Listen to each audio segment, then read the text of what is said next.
Here we have the 256 gigabyte Samsung Evo Select Micro SD storage card.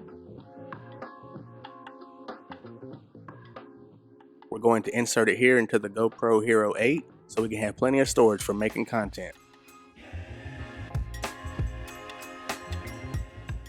It makes it easier to insert the SD card if you first remove the battery.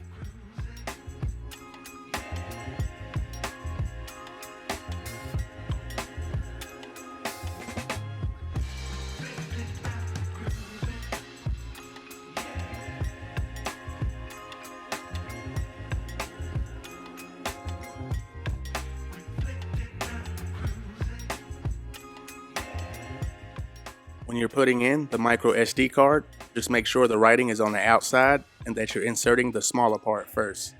There is a spring resistance, so you'll push it in until it snaps to lock it in place, and you're good to go.